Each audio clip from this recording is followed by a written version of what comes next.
Welcome back to another episode of the You Know My Voice podcast with myself, Kelli-Leigh. Today's guest is an incredible vocal artist, a writer and a superstar who's been blowing up the airwaves very recently with over hundreds of millions of streams to her name and her voice. Please welcome my special guest, Hayla. Hello. In the studio. Oh, thank you for having me. Thank you so much for coming in. And also, superstar vibes. You just landed on a plane from LA shooting a video to come straight here. I did, yeah. I mean, Queen Slayage. Yeah, I feel good. It's good we're in the Red Bull studio because I just had one of them. Nice. Other drinks are available. Yeah, other drinks are available. Sorry, yes. No, it's good. It's Red Bull. I love that. That's what I just always think about that of radio, just being like, you know, but other things are available. Anyway, how was it? How was the trip? It was really good, yeah. We were only there from Monday until, today. So it was just a really, really quick trip, just going in a little bit of content creation. Lovely. Got to always do a bit of content. Yeah, it was great. It was great. And we did a video shoot as well. So. Amazing. Yeah. It's been an amazing last year or so for you, hasn't it? Yeah, it's been an interesting one because I think it's one of those, obviously, kind of, you never really know what's going to happen, you know. But I think even this time last year, if I was to sort of say what I'd be doing now, I'd be a bit like, really? Yeah. You know? Yeah. So it's been amazing, but it's been a bit of a whirlwind. So Has it been like, did it feel like there was kind of calm and then it has just gone? Yeah, I think so. I mean, it's kind of one of those things, you know, you sort of sit away and, you know, work on your craft and just, you know, work with people, and then it starts to be more and more people, and you sort of end up working with people in upper echelons to where you thought you could. I don't know, it's sort of like there's a lot of time that you spend on your own. I think this job can be a bit isolating sometimes, can't it? Absolutely, yeah. But then it's like, you know, those moments where you're like, go, go, go. And it's sort of like, has a bit of a moment. It's like ebb and flow. Yes. Yeah. Yeah, the highs and lows. One of my best friends calls it the roller coaster life. Yeah, I think. Which is factual. Definitely, yeah. So we met each other actually for the first time last year in Cornwall in a writing camp. Yes. And that was lovely. And do you know what was really sweet actually? Talking about the highs and lows. Sometimes I love writing camps, but also when it can sometimes feel like school. And like, you know, and you sort of see some people in the group on the train. I was just sort of sitting on my ones, and it was just so sweet. You and Hannah Boleyn were just like, oh, hey, come and sit with us. And it was like, oh, thanks. And, you know, it's just quite cute. I was going to say, because I've obviously known of you, and like, I know. You're saying we hadn't met yet. Yeah, we'd never met. And it was always one of those, I was kind of like, you're coming. Yeah. So it's just so nice to actually connect. And obviously, thank you so much for having me on here as well. It really means a lot. Thank you so much for coming in. You're incredible. And this is what this podcast is about, is shouting out the vocal artists on these massive records and giving them their flowers. So let's take it back, because before you got here, baby Hayla, grown up in Formby, Liverpool. Yes, Liverpool? That's the only bit of Liverpool accent I've got. Sorry, I'm going to be cancelled. No. It's all right. What's it like growing up there? Were you like straight away from a young age, like, I'm a singer? No, if I'm really honest, I was an incredibly shy vocalist, really. I mean, I kind of, when I was a kid, I was obsessed with like Whitney Houston. The Bodyguard album was my like, when I was 4 years old, that was my like, I put it in my little Fisher-Price tape cassette player. Love it. And I'd be like trying to learn like a vocal runs and stuff, but I would never sing in front of people. I would be like in my bedroom. I found it really hard to sing in front of people until I was a lot older. Yeah. Really? So like high school, primary school, none of that. Like I started doing like dance drama and singing. You know, like when you do like the trifecta of musicals theatre. So I did that for like a sort of after school thing, and then slowly people were kind of like, oh, we've heard that you're singing on your own, like, you know, in the back rooms, and they started to get me doing little bits, but it took me so much strength to like get out there, because if there was a curtain that I could be behind, I'd be behind it. Right. You know? Okay. So what made you do the step out? What made you have your swan moment? I don't know. I mean, I did, in the end, I was going to do interior design actually at uni. Incredible. Because I love that kind of thing. But sort of I started doing performances, like I say, like in schools and everything. They kind of got onto the fact that I did like singing, and I sort of slowly but surely did a few performances just quietly. But then I decided to do music in uni. So I suppose that kind of shoved me into doing live performances a lot more, because I was in loads of bands. But usually, and always actually, I never fronted them. Really? Or if I fronted them, it was not my project. Okay. So I've never had my own project before. But I think it was just the more I did, the more I just felt like, okay, this is me and I'm ready to show people, and I felt more comfortable and more myself. Yes. The more performances I did, the more bands I was in, the more projects I was in. Slowly, but it was a slow burn, basically. Do you play an instrument as well? To myself. To myself. Yeah. To myself. Like, I've been playing the same guitar chords for years, you know, but I mean, it's kind of like, I can sing and play, but to a very basic level. And I mean, I always think, you know, one day I'll feel confident enough to be able to show that side of myself as well. Oh, yeah, I'd love to see it. Yeah. I'd love to play guitar, but I tried it, but I got stuck at bar chords and I was like, my fingers will not bend. It hurts. It really hurts. Yeah, I know. It's like, I just know. But in my head, you know, I'm like shredding. But yeah. I've got a mean air guitar. Oh, nice. That's all you need. That's it. Of course. Yeah. So when did you move down to London then? So I moved down actually just after lockdown. So I was so I'm from Formby, but when I did university, I was in Salford. So I lived in Manchester and Salford for like 13 years. Yeah. Show my age. But so you're 15. Yeah. So I went to uni like before I was born. Yeah. But I basically moved down just after lockdown really. And I was making my way down to do sessions and things like that after, again, kind of falling into doing writing and ending up in the world that I'm in now. But I was coming up and down from like the north to the south so much that I just thought, you know what, I'm going to make the move. And I mean, obviously, like train fares and hotels are so expensive compared to rent up north. Add that together, you get rent down here. Yes. So fair. Makes sense. Makes total sense. Yeah. So when you say you fell into it, how did you fall into the world of the dance, especially when being in bands? Yeah. And then what happened? Well, because I was writing for other people's projects a lot in different bands and different styles and genres, like completely like from one side of the spectrum to the other. I mean, I think I basically started getting into doing like the function gig scene and things like that. Yeah. I did that for some time, but there was somebody who was doing writing. They were signed to a publishing label down here, and they were asking around for a vocalist and a writer, you know, to just be a bit versatile. And my name was the one that was thrown into the hat, and I started working with this guy. We started writing really kind of house tunes, you know? Right. And I've always loved that. I've always loved house music. I've been from Liverpool as well. Obviously, there's like a really big house scene, like dance music scene. Yeah. But yeah, so I suppose it just kind of like, I'm saying yes to things really. You know, because I said, yeah, I'm up for that. And I think it just slowly but surely I kind of started saying yes to more, and it just ended up being in this world. It sort of pushed me towards more. Yeah. How did you feel when you started writing in dance? Obviously, writing for bands as well. Yeah. It's like such a different skill set. Do you know what I found the hardest thing about writing dance music, I think, was trying to find something that wasn't cheesy. Yes. The boundaries between being cheesy and not. Yeah. Like, there's a fine line. Like, we're not going something that's overdone as well. So, like, because, I mean, you know, obviously there's so many concepts that are, you know, like falling in love, having your heart broken, blah, blah, blah. Yeah. But, like, finding a way to say that in a different way that's not too cheesy. Yes. And also commercially viable, potentially, or new. Yes, absolutely. And passes the A&R test. Yeah, you know, massively. And I think when I first started, I found that really hard because I was kind of like, the things that I'd listened to before to try and not get overly influenced by other people's kind of way of being and keeping a certain essence and trying to keep a certain essence of myself. I did find it hard actually to begin with. Yeah. It's kind of like you had to edit yourself. I found that for me. Did you? And that's why I ended up, you know, needing to do my own project because I needed to exercise my lyrical choices and my melodic choices without thinking this bit has to be, you know, what's going to happen quickly to be sung back in a club. Which obviously I want my records to be able to do that as well. But I want the freedom to go a bit deeper if needed, you know? Yeah. I think also as well, it's kind of like, you know, you can have so many tracks out there that, you know, you just sort of brush over a subject matter, but if you can kind of put your heart and soul into something a bit more and it becomes a bit more about you, the audience gets to know you a bit more too. Yes, absolutely. So when you've come down to London, you started writing these records, how long did it take before you landed like your first cut, My first cut? Yeah. I mean, my first ever cut that I ever had was back when I first started doing the top line writing, and it was in Manchester. Nice. But that one, basically, it came out with a DJ called DJ Catch, and it was called Too Drunk. And that one, it did really well in Norway and Sweden. And I started, that was sort of my very first cut. But do you mean like larger cut? But I mean, that's great. I mean, if it's doing so well in Norway and Sweden, that's definitely... It was amazing. Yeah. It was my very first...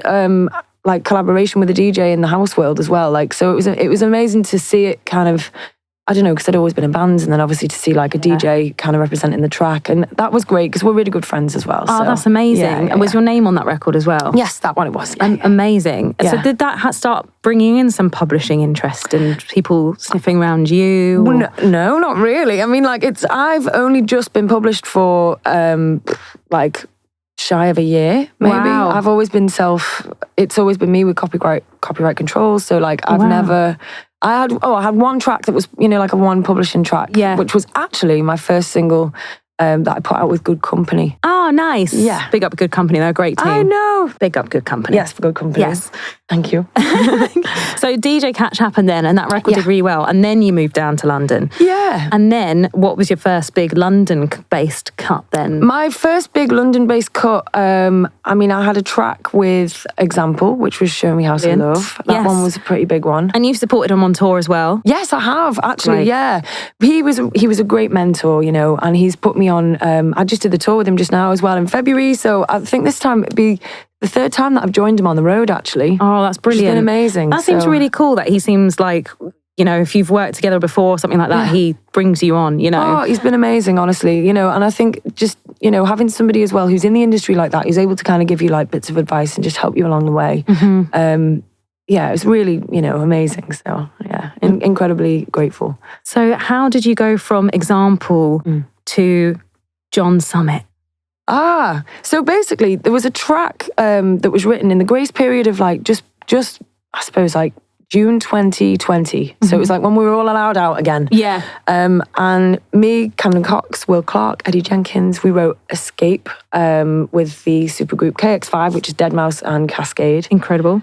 And that track ended up having John Summit doing the remix of. So he remixed Escape. So we sort of knew that his vibe was kind of like in that realm. Right, yes. So then Where You Are was born, and then John Summit. So with the Escape record, you guys, was that like a writing camp, or was that specific for Deadmau5, or was like what happened? It was Did you go in specifically for that? No, we were writing for the vibes of writing it. It was one of those tracks. Yeah, it was one of those tracks. I mean, like the sort of influences for it really were. I don't know if you've ever heard of Ryex. No. Oh, you gotta have a listen. Ryex, got to check it out.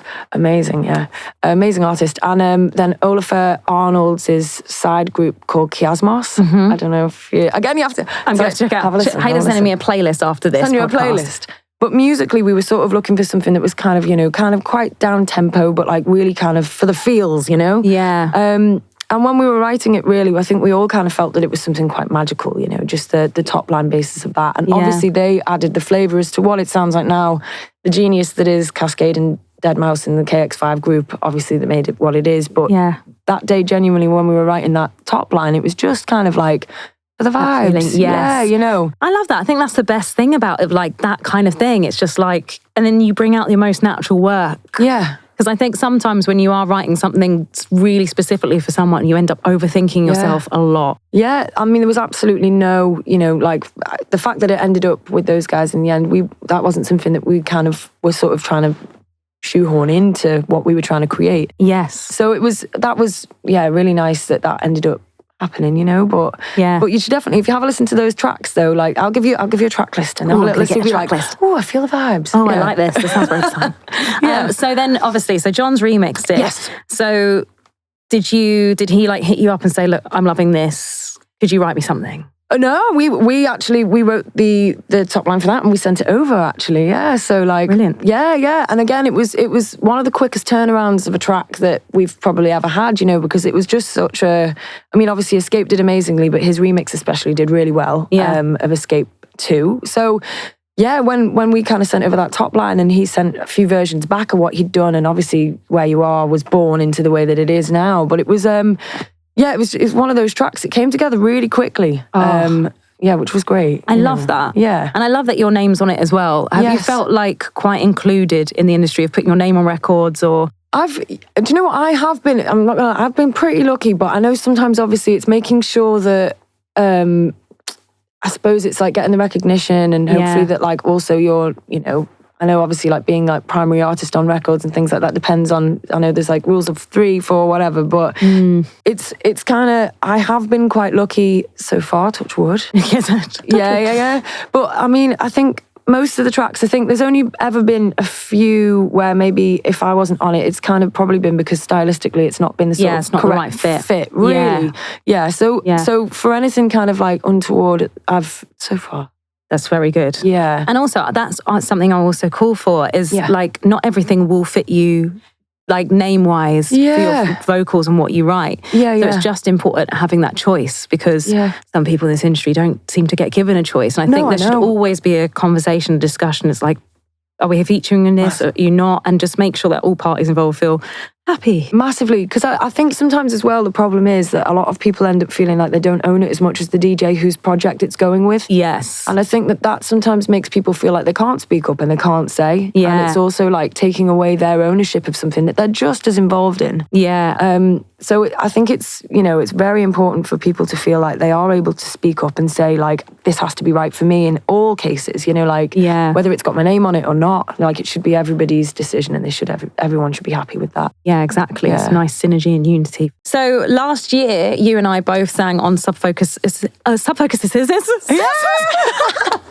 Evolve album. And so how did that come about? Did you two work together before? Or what's happened? Well, me and Nick, we've worked together before actually, but just in a kind of casual setting. But this track that we had, I Found You, was actually written by Becky Hill and a few other writers. And it was a track I think initially maybe she was going to be on it.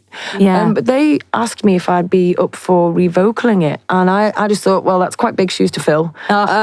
Big voice, Becky. Yeah, so Love I was kind of like, I mean, I'll give it a go, And you slayed it. Oh, thank you very much. I mean, it was one of those tracks that when I heard it initially, I was like, this is absolutely incredible. And it means a lot to be asked. Yeah. To be involved in something, especially when it's been written by somebody else. And then also as well to have like a vocal like Becky's be replaced by my vocal. Yeah. I was quite intimidated to begin with. I'm not gonna lie, I was like, okay, but I think it was very complimentary because you can hear in the delivery of there's those Becky runs and some Becky spaces, but you absolutely nailed it. But it's still Hayla.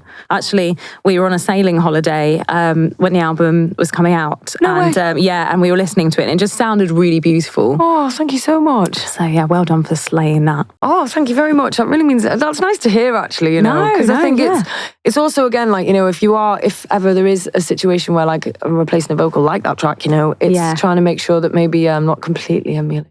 Yes, so it's and nice actually you still retain you. Had you worked with Subfocus before? Do you know what? We'd done a few sessions, just writing sessions, but quite casually. So we've never had a track together before though, no? So it was nice to kind of like, I've always been a fan. Yeah. I love his music. I think he's such a lovely person as well. Yeah, it's sick. He is, isn't he? He's such a lovely soul. He's one of those... And he's more of a writer than I thought, because when we went in to do, I went in to do Waiting with him and Polar Bryson. Absolutely smashing track, by the way. Oh, thank you. I love that record. Yeah. And also that was funny, that was my first D&B session, and it's very different to House World, isn't it? They've definitely got their own rules in terms of the keys that drum and bass needs to be in, and where things go, and the hooks and that kind of thing.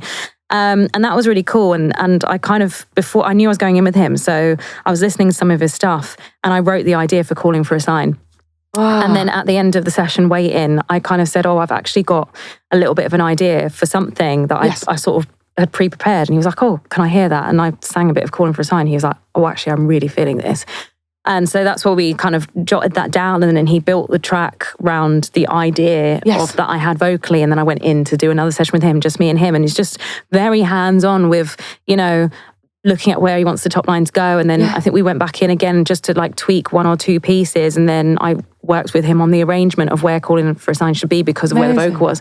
And it was really cool, just like how back and forth, because sometimes in, dance world, it can be very much like, here's the instrumental, make it work. Yes. Which is also cool for its own thing. Yeah. But sometimes you do feel like you're kind of writing in the dark. Do you know what? I find it like, I've had a few sessions, and again, I have been pretty lucky, I suppose, but I have had a few sessions where I've felt really like, am I anywhere near to what you want? Yeah. And then when you get, I'll know it when I hear it. And you think, you're like, okay, cool. Because so will I, hopefully. If I learn to read your face. I know. And you kind of, it's hard sometimes, isn't it? So it's nice when you've got somebody actually giving you a little bit of input, so you feel like you're integrally kind of like moving bouncing it. Yes. It's like more organic way of writing as well, I think. Absolutely, because then everyone's trying to get to the same, end goal of having thing. But that's so funny, I'll know it when I hear it. Yeah. I quite like this, but I can find out. I'm like, I've done 6 ideas, you know? No. Okay. Cool.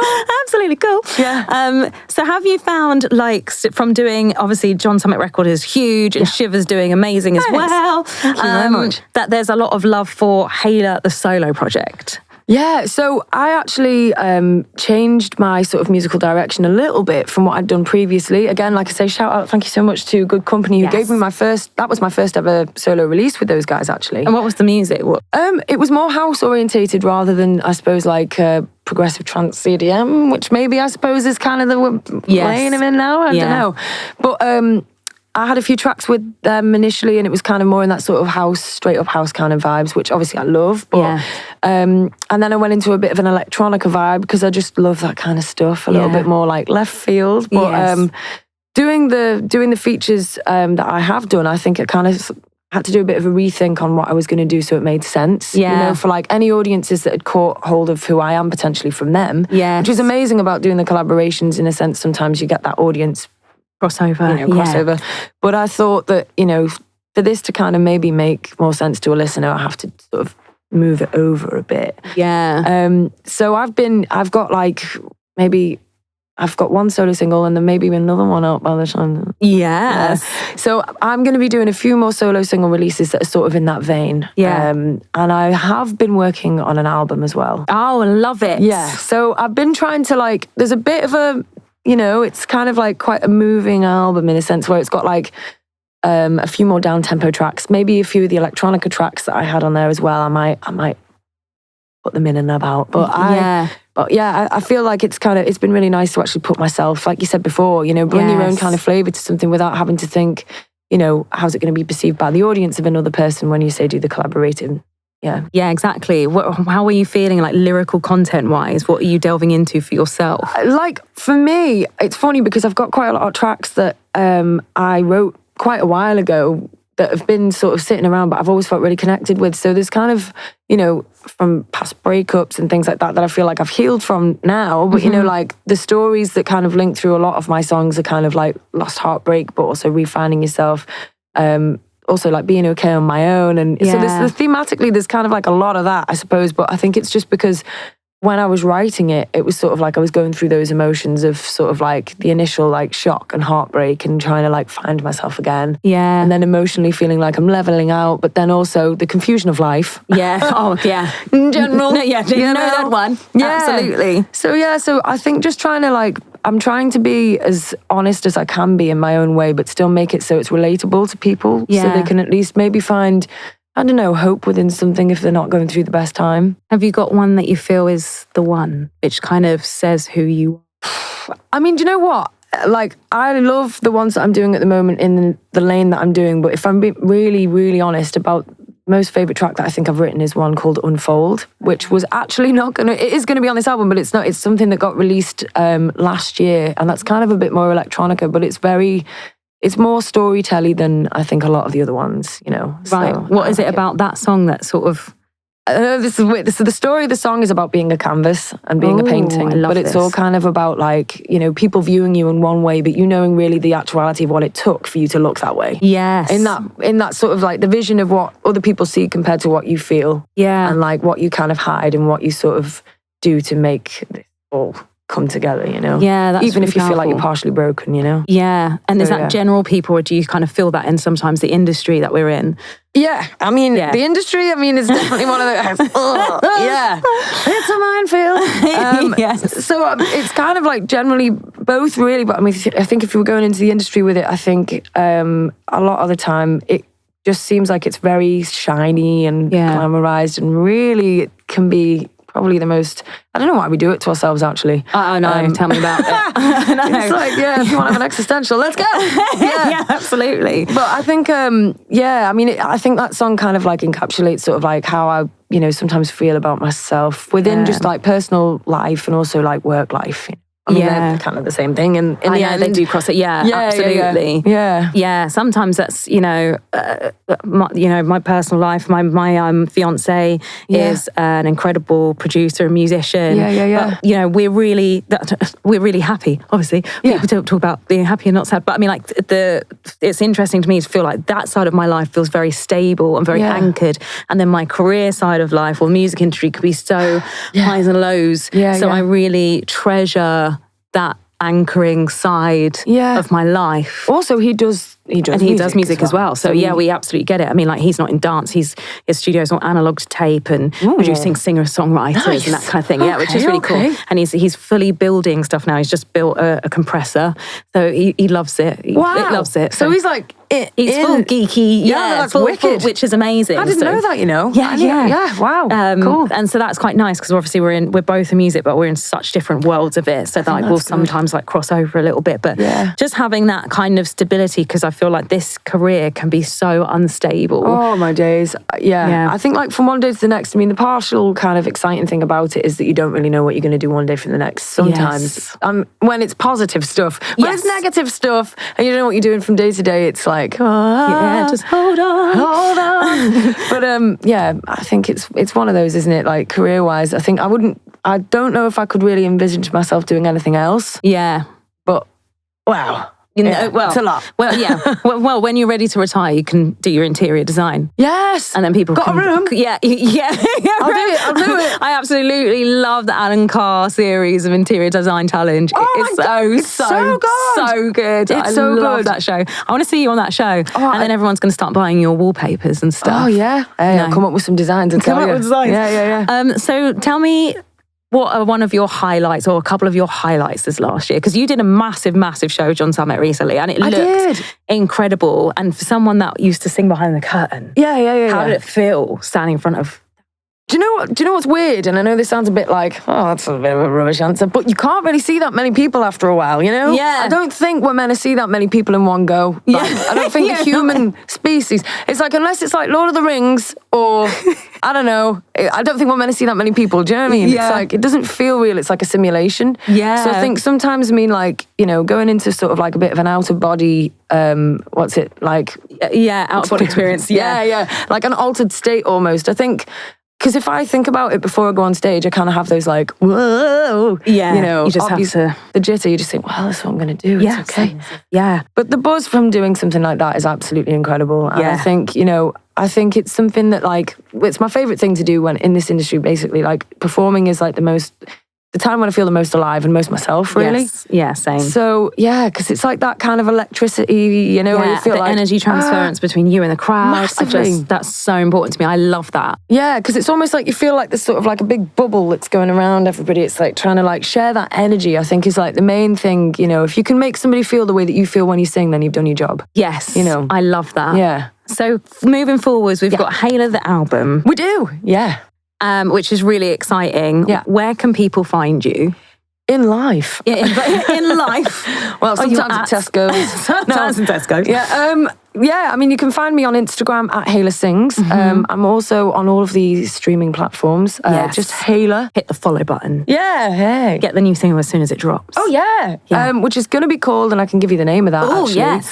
So the new single is going to be called Embers. Oh, yeah. Love that. And that one's a nice one that's kind of all about like, if you, again, it's a breakup song, but it's all about, if you had a bonfire of all the things you could get rid of that remind you of that person, but you realise that you've got that tiny little glow, an ember that's still left in the corner of your heart, and you can't throw that in the bin because, you need your heart. Oh, you totally need your heart. I love that. You've got such lyrical depth to your writing. Oh, thanks. Yeah, it's really great. You really are a storyteller in the music, which is so special. Oh, is there something that what is the future for Hayla in your mind? Where do you want to see it going? Well, I mean, I really, like I say, I love performing live. Yes. And I've sort of always toyed with like, do I do the DJ thing? Do I do the singing thing? And I've really toyed with what I want to do, but I think I just want to be able to get out there and sing more, really. Yes. And just try and have my own show. And, I really want to get a vinyl done of this album. That's something that I've always wanted to have, just like a physical thing. Yeah.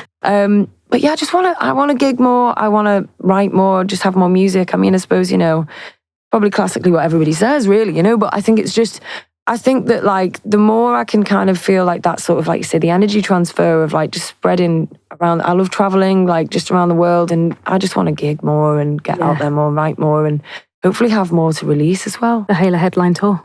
I like Hayla headlines. Hey, alliteration, we like it. I know, don't we? Yeah. I know. Songwriter by Project. I was going to say, we should do that as a job. Actually, that's the job. Yeah. Thank you so much for joining us on the My Voice podcast. It's been incredible to see your journey and just everything that's going on. And I'm excited for the album. Oh, thank you so much. Oh. And I'm excited to look at the physical copy when it comes through. Yeah. And see you on tour, girl. Oh, thank you so much for having me. This is your moment, so take it to the moon. Oh, thank you, my love. Thank you so much for having me. Thank you.